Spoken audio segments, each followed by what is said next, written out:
Hey everyone, it's Will, GamerDad, with another video for you. So I finally collected enough points to unlock the final challenge in order to get, in this case, Milla to 5-star. Now if you haven't already, make sure you like and subscribe to my channel, I really appreciate it. I also do have a Patreon account for those who want to support me this way. So again, you do need about 205,000 Dream Color ink in order to unlock this last challenge. The first three were I think 10,000, 50,000 or so, and then 125,000. It also does say that depending on which order you want to go, the bosses get a little bit harder. However, in my experience so far, I haven't seen a significant jump in difficulty between the first challenge and even the third, and in this case, the fourth challenge. Now, for those who are starting for the first time, it doesn't matter which order you pick, it just depends on who's your favorite character from the Tales of series. In this case, I just kind of went with Crest first, being that Crest is the free slash zone setter, and then I went Yuri, and then Velvet, and finally Milla. And no rhyme or reason to that, it's just you know, what I felt like. I know a lot of you have probably already finished all four, however, I was delayed in course in recording different videos, and I didn't use any additional macros or red keys you know, to get this far. So I know that if you use macros in the overworld, you could probably have grinded 200k Dream Color ink very, very easily. Anyways, this one, being that Milla has a water element attribute, we're going to use a whole earth team just in case anything difficult comes our way. Now, remember that the actual quest was recommended level 50 only, so I'm imagining that they realized that a number of different types of players will be playing, anyone from, you know, veterans to the game like myself, a day one player, or people who are new to the Nether Eden and also big fans of the Tales of. And so I'm sure they don't want to alienate those fans by making it too difficult. So in this case, I would recommend probably a level 60 odd team should do it. If you have any earth-based characters, that would probably make life a little bit easier for you. Otherwise, you know, put together as best a team as you can. That being said, we do get a number of good free earth characters in the game. Even if you're new to the game, I mean, you still have Velvet being an earth-based character, and if you did any sort of gadget, I'm hoping you have at least one other earth-based character. If not, I guess non-elemental or any attacks that won't affect its attribute will be fine. Okay, so these enemies, you're probably familiar with them by now. They have varying weaknesses in terms of elemental or weapon type. I did find that having Pierce as well as Slash would be most useful in this kind of area, as opposed to using Blunt. Magic's not bad as well.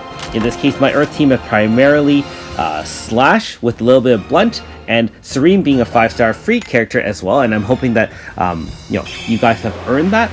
If you're new to the game, if you're doing the IDA quest, you'll be able to earn Serene as a separate side quest to that in a series of 5 so-called encounter battles. Otherwise, for the rest of us, Serene is a great free 5-star character in the game, and of course Deidre 5-star is also free in the game for those who didn't know that. The puzzles are actually very similar to the other 3 puzzles in that you have those switches where you use the red ones where you use the red your key ring, and then you just blow through those by establishing a fireball by kind of using it to focus a laser or fireball ahead of it to destroy walls.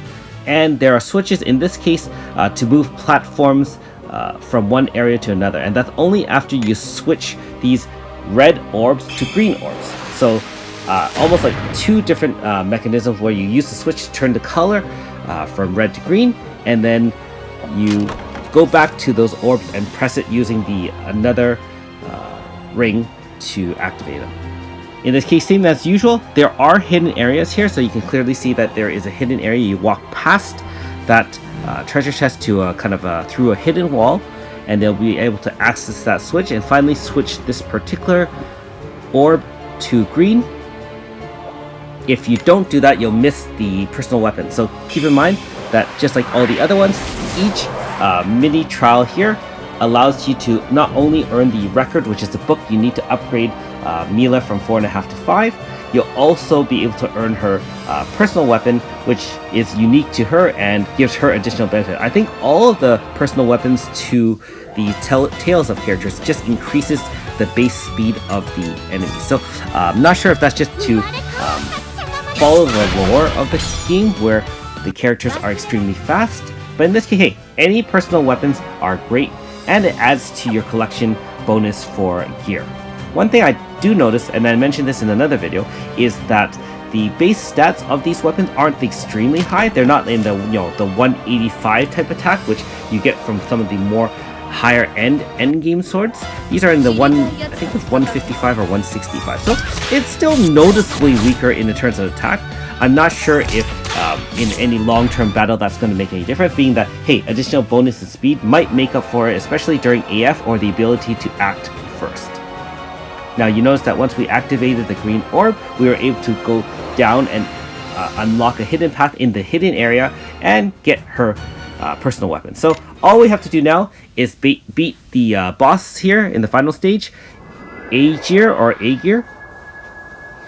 And for those who have AS Annabelle, note that AS Annabelle's water zone establishing move is Aegir Saber, which is actually a tribute to this particular spirit.